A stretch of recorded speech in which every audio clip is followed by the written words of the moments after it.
What's going on, everybody? Welcome to Jameis World Podcast. And today we're going to be talking about the Week 3 matchup, Monday Night Football, the Steelers versus the Tampa Bay Buccaneers. Now, a lot of you guys are already jumping to the conclusion that Jameis Winston is going to automatically start. You may have heard Dirk, the head coach, say, it's possible. Like, Fitzpatrick didn't have one of the most spectacular games that he's had, starting with the first two.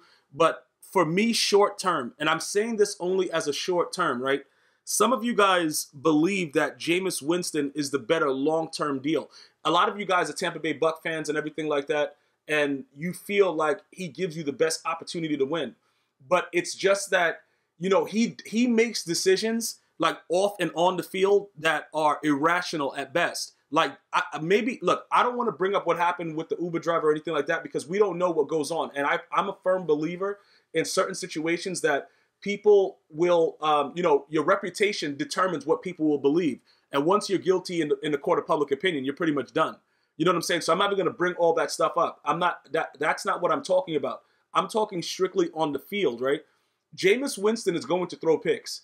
All right? So Fitzpatrick throws some picks. It is what it is. The Steelers were desperate. I don't think you guys realize Mike Tomlin would have been fired. He would have been fired if they lost this game. And I could probably, you look at the Steelers franchise, you're like, they only had like 3 coaches in the last gazillion years. He would have been fired. You're not going in there, 0-1. What was he? 0-1-1 to go in there? Excuse me. It's not going to work. So when you look at this game with the desperate need and the way that they ended it off with a nice defensive stop, it's something that had to happen. Now, I'm going to tell you right now, Le'Veon Bell may end up, probably with the Jets, depending on what they're willing to offer. It's rumors coming out that the Steelers said that before they weren't going to listen. They were just going to do the franchise tag, and that was it. Now they're listening because this Connor dude looks like he could come out and make some plays. So they're not really concerned about anything else. Plus, the running back position, I think that Connor can do everything as far as catching the ball. I don't think he's better than Le'Veon Bell. What I'm saying is the Steelers right now, they already decided as a franchise to go away from Le'Veon Bell. The offensive line completely just, demolished anything that they didn't support him at all. This is the first time that I've ever seen a team just outright come out. Even when that there was disgruntled guys within the locker room, this was so bad. Like, they really hate Le'Veon Bell. And for you guys that are dreaming that he's going to be able to come back there, I don't see how he can come back there. Because once your teammates, if you've ever been part of a team, once your teammates show you hate on a team thing, like you could do like individual sports and stuff like that and be on a team like wrestling, whatever. But when you're on a sport where you need each other to be able to perform at the same time, this is not going to work for Le'Veon Bell. Okay, so let me just explain to you what happened with the Steelers yesterday. Big Ben played a lot better than he played in the last, in the last 2 games that he was in, because let's just be honest, bro. This guy's been stinking up the joint. AB and everybody else, they've been making a lot of comments. AB on Twitter, trade me and stuff like that. I spoke about AB way back, bro, when he did that Facebook Live right before they played the Patriots in the playoffs. I don't know what that guy's doing, but it doesn't really matter. He is a great wide receiver. Juju Smith is also coming up pretty well. You can see that touchdown that he had. It's a lot of things that make the Steelers a decent team. I was just very impressed that their defense was able to hold. When I'm trying to analyze games, right, before I even tell you guys my thoughts, I want to see, defense wins championships. So you can have the best offense, whatever like that. The last time I really seen a team just go out there and just put up mad points and just lose, Peyton Manning with his Colts every year. He made it look so easy, bro. They had no defense at all. And he just kept doing whatever he wants. Now, because of all the new rules where you got to rock the quarterback to sleep before you put him on the ground or it's going to be a penalty, everything is geared up for it to be a high-scoring game. So you have to be able to have guys that can cover. Similar to the Lions and the Patriots where the Lions just beat the Patriots. You got to have guys that can cover, guys that can play really good defense, okay? The Steelers don't really have that.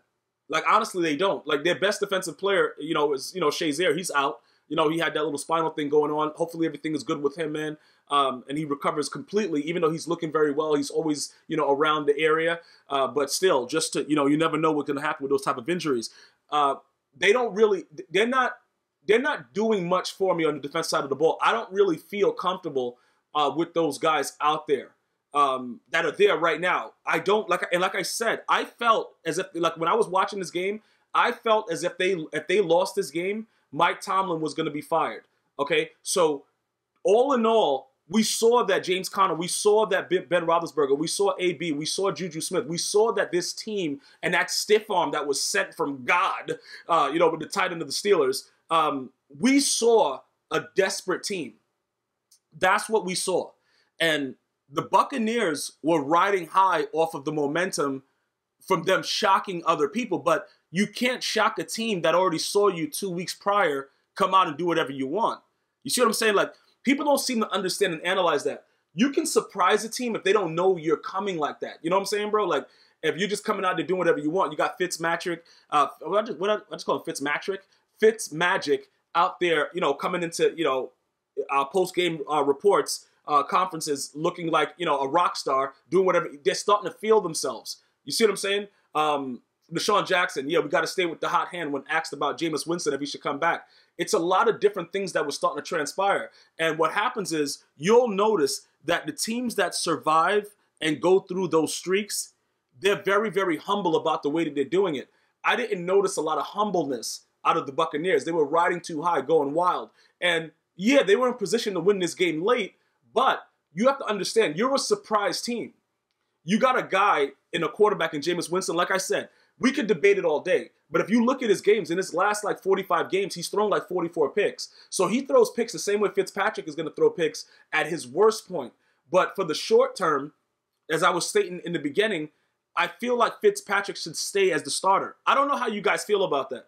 But I just think that you have more upside right now with the way the team is responding to Fitzpatrick than to take him out, put Jameis in, Jameis starts throwing picks, and then you put Fitzpatrick back in. You might as well keep it the way that it is right now.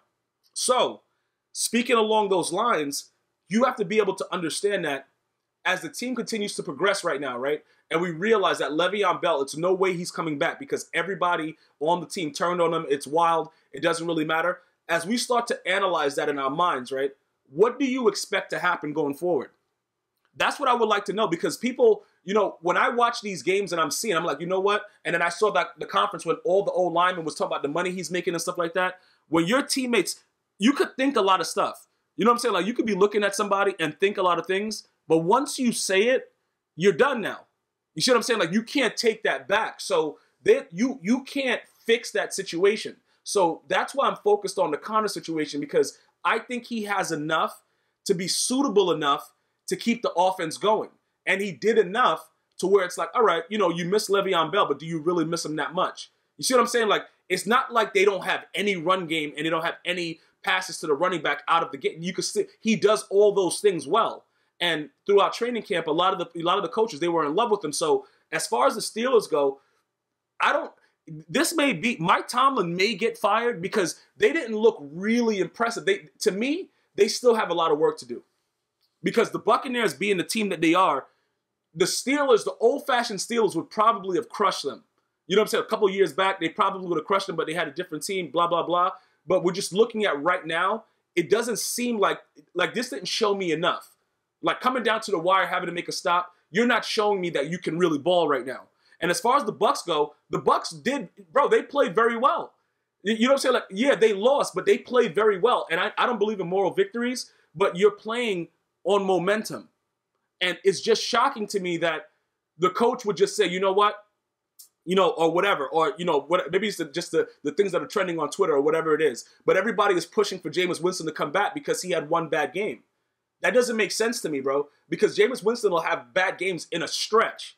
Like, ridiculous. And then you won't even look at the second string quarterback. So I think you give him another game or two before. But then you might affect the mindset of Jameis. That might cause an issue as well. So that's a very, very difficult situation to be in. But like I said, I believe I looked this up, and Jameis Winston in 45 games had 44 picks. So he's going to throw picks the same exact way.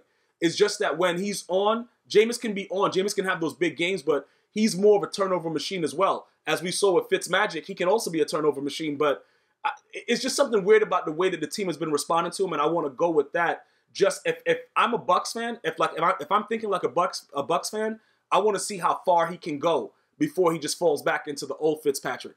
You know what I'm saying? But as far as the Steelers go, I'm absolutely not impressed. I got to see a little bit more out of them.